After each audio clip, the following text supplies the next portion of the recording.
Hello and what is up guys, welcome back to another video from Screencasters, and today I'm coming to you now with a deck profile of my Majespecters with Ties of the Brethren in the main deck. So this is a really fun deck this format, it's incredibly powerful. I hope you guys enjoyed this deck profile. I did use this deck in a bunch of duels for my Halloween special. If you guys want to see this deck in action, there'll be a link down below or on the top right side of your screen. It's towards the end of the duel video, so there's some timestamps there on the video itself for you guys to see this deck in action, so that's some helpful hints there. So yeah, that's enough for me talking. Now on for the deck profile. So it starts off pretty standard. We got 3 Bun, 3 Fox, 3 Toad, 3 Yada, and 3 of the cat. You want to max out on them because you always want to draw a Majespecter. If you draw a Majespecter and your Ties of the Brethren, you're going to be doing very well for yourself. And one thing I want to point out is I'm not playing Kirin for a few reasons. Kirin in any deck other than his own deck is amazing, but in Majespecters, we don't really have a reliable way to summon Kirin other than, you know, Eccentric Archfiend being in the scale. Because Kirin's a level 6 and your scales go from scale 2 to scale, 5. The problem with that is there are 6 Majespecters, 3 high scales, 3 low scales, and Kirin was a low scale. And it really doesn't help that Archfiend is a high scale and your Luster Paladin is also a high scale.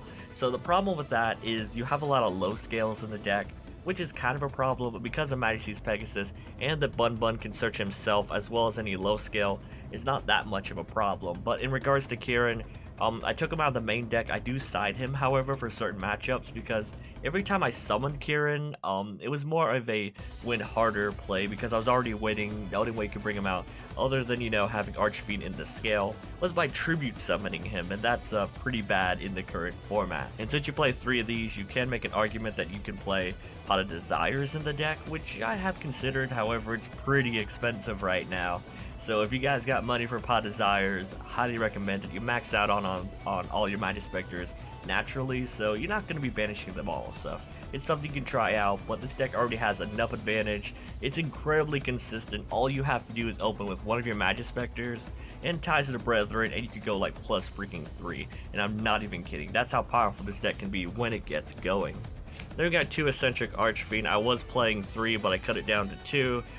Because she's really good, but drawing multiples is so bad. I mean, in theory, you play 3 so you can summon Kirin with it easier. However, if you do cut the Kirin and the Archfiend, you have room for a lot more text and a lot more consistency, believe it or not. So yeah, Archfiend's really good. She's a spot removal. She's your 1 card out to Vanity's Fiend and stuff like that. So it's something in the main deck, in my opinion. We're also playing 1 Ophiria. She's a Wynn spellcaster and your low target for Ties of the Brethren. She has a pretty amazing effect where you reveal a Wynn monster and neither player can XYZ summon a monster with a different level than the revealed. So in theory, you can reveal the Kirin, they can't XYZ summon other than 6, but since not a lot of decks are maining like rank 3s other than Burning Abyss, you can try that. So that's a thing. You could also reveal any of your level 4s Majespecters for the BA matchup, so they can't go into Break Sword or Dante or something. But she's really cool. I do like her in the main deck. Yeah, she is kind of dead against some other decks that rely on fusing or synchro summoning, so she's an easy side out at the very least. And we're playing 1 Luster Pendulum. He's pretty amazing. Opening up with Luster and any of your low scale Majespecters is pretty good. He's also an easy side out if you have to. And he's also a high scale. So that's it for the monsters. On for the spells. 3 of the best card of the deck, 3 Ties of the Brethren. This card is super amazing. It triggers your Majespecters, which is pretty good, and since they all search something on summon, you go so plus with this. Yes, it costs 2,000, and yes, you can attack, but there's so many things you can do with it. It's amazing, and since this deck wants to go first, losing your attack isn't that bad, and you don't really want XYZ summon in this deck. The extra deck is actually pretty loose, since you never really want to go into it other than certain situations. So yeah, just having 3 monsters that can't be destroyed or targeted by card effects is really damn good. We're also doing triple terraforming because this deck loses to Twin Twister. You'll see what I mean in a second. We're also doing 2 of the field spell, Majesty's Pegasus, and 1 Secret Village of the Spellcasters. Now what I was saying about Twin Twister is this deck is pretty good, however, it literally loses to Twin Twister. because you can either get rid of the scales or you get rid of the back row, and we don't really have much of a way to recover those. We can recover our monsters pretty easy, and if we have some good field presence, we can recover our back row pretty easily. But they get rid of our scales or get rid of our back row, so we can't really stun them. They can really get over us, and Majespecters have a problem getting over established boards. That's why you kind of want to always go first, so you can stop your opponent from doing that. But getting rid of Twin Twister as a threat is pretty damn good for the deck. And last dispels, one Majespecter Cyclone for your Yada target. And last the main deck, one Cyclone for your Crow target. For the traps, I'm maining 3 of Tempest. Tempest is your searchable Solemn Strike.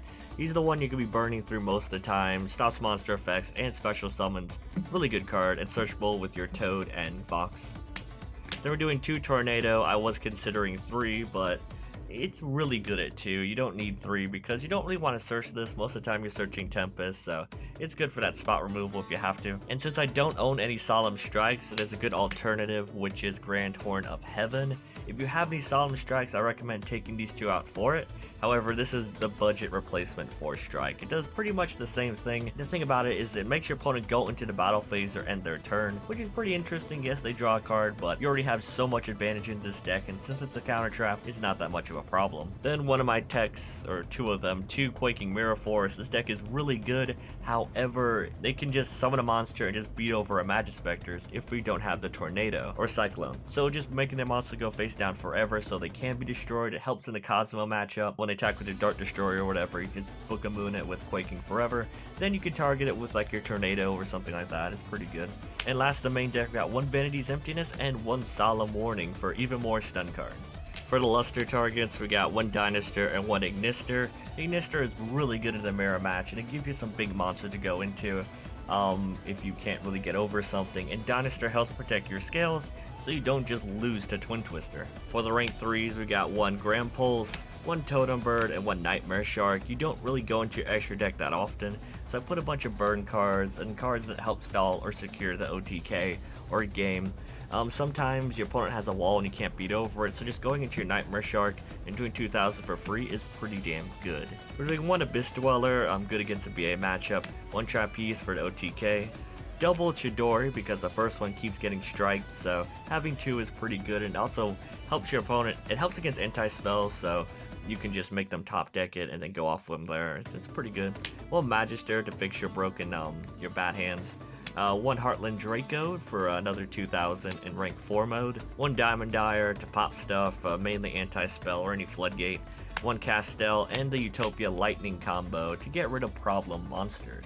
Once again, if you guys want to see Majespecters in action, click the description box, and there'll be a bunch of duels where I use this deck in my Halloween special. Also, as with all my deck profiles, click the description box and you will see a long list of possible tech cards that you can try out in Majespecters yourselves. So yeah, I hope you guys enjoyed this video. Don't forget to like the video, comment the video, and subscribe to my channel, which is Screencasters, for more epic and amazing videos similar to this one.